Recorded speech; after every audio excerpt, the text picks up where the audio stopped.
Assalamu alaikum and welcome to The Right Fit, right here on IBN TV8 where it's all about you.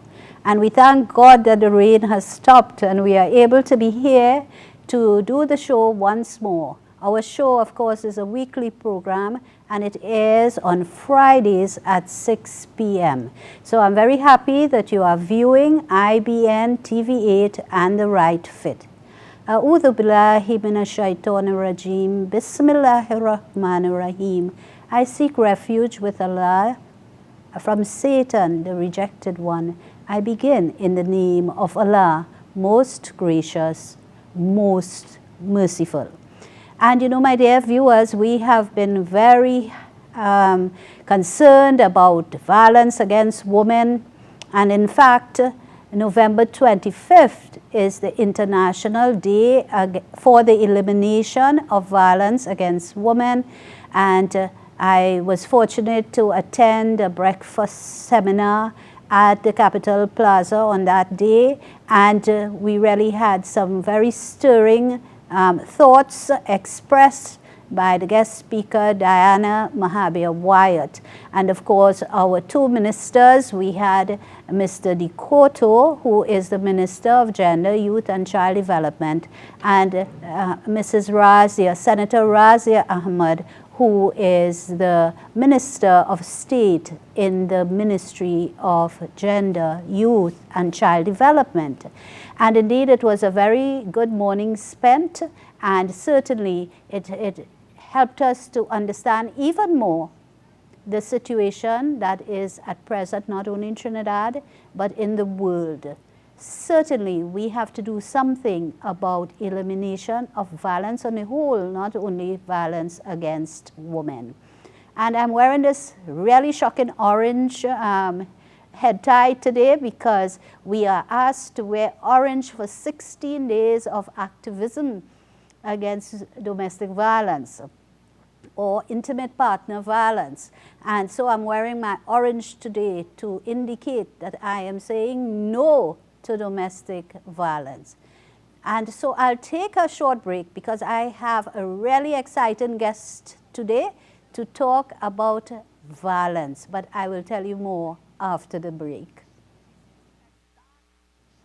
Assalamu alaikum and welcome back to The Right Fit. I am your presenter, Sis.Lydia Choate, and today we are talking about something many people don't talk about, and this is violence from a man's perspective. And you know, it's not only women who are being abused, but I dare say from the reports we have heard, about 20% of males are abused by their intimate partners. So that it is not only a problem that is facing the woman, although most of the cases are about women being abused, whether physically, psychologically, emotionally, intellectually, spiritually, sexually, financially. No matter what the type of abuse, we certainly would be a much better world if we learn how to deal with each other and how to, you know, resolve our conflicts in a way that is productive, in a way that is kind, in a way that will not cause hurt, in a way that will not cause humiliation and dehumanization of the other person. We certainly have to learn how to live with each other in harmony. My guest today is a very interesting young man. He is Dr. Jerome Teelucksingh. For those of you who may know him, he is a lecturer in the history department of the University of the West Indies. And why did I have a person who is lecturing in history when we are talking about violence? Well, he will let you know that in a short while. But I would let you know that he is the founder, yes, the founder of International Day for Men. And you know, every year on March 8th, we go to the Brian Lara Promenade, and there we are with all these booths, and that's the International Day for Women. So he has decided to start International Day for the Men. And so I want to welcome Dr. Jerome Teelucksingh to the studios of IBN and the set of The Right Fit. And I'm so happy that you have said yes. And I thank Mr. Beaumont for pointing you out as the perfect guest for this program. Thank you for being here and welcome to IBN. Thank you, Sister Lydia, for that nice introduction. And it's an honor to be here. It's my first time. And I'm very excited to speak on a topic that is close to my heart.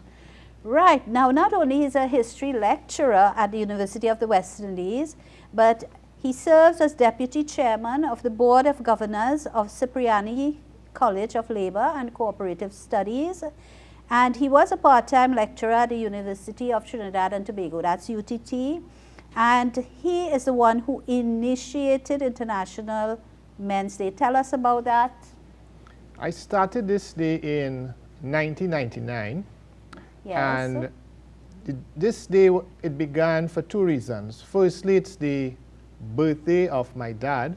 Yes, whom I know very well. Right. And Senator Teelucksingh. Correct. And he has been a role model for many in society. And he has also been a role model for us at home and my neighborhood. And I felt that, you know, more men should emulate him. Yes. We need more men of a certain caliber and standard.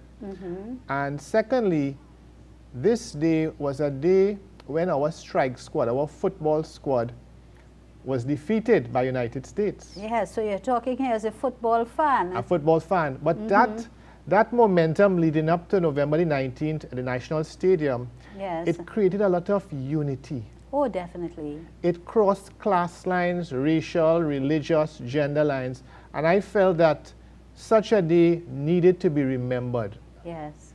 You know? That is wonderful. So how did you get it to be called International Day of Men? I decided to call it International Men's Day. Men's Day. Correct. Yes. And I contacted United Nations in New York, and I said I wanted it to be on their calendar as an official observance.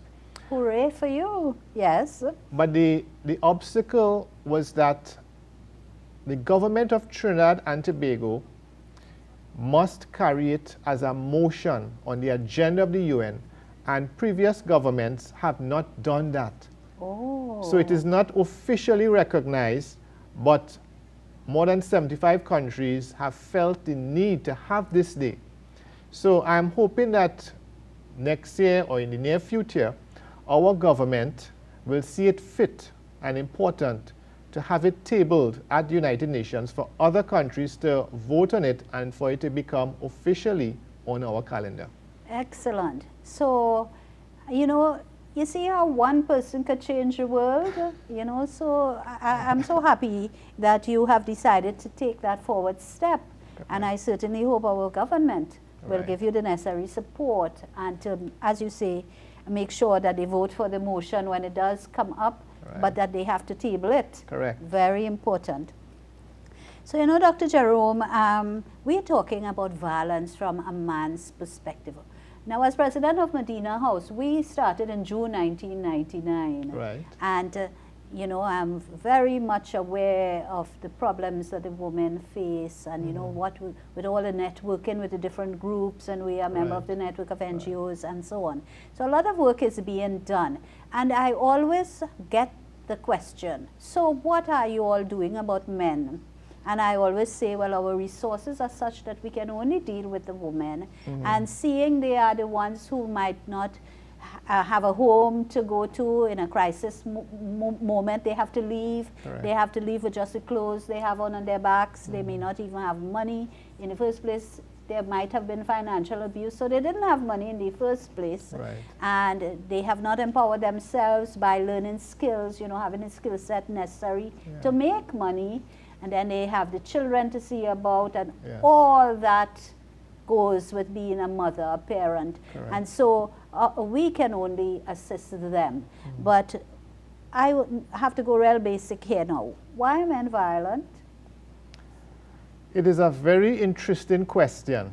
And I believe it is a question where we could find the answers in our everyday life. The media, for instance. But hold that thought. We will take a break for messages from our sponsors. Okay. Assalamu alaikum and welcome back to The Right Fit. I'm your presenter, Sis.Lydia Choate.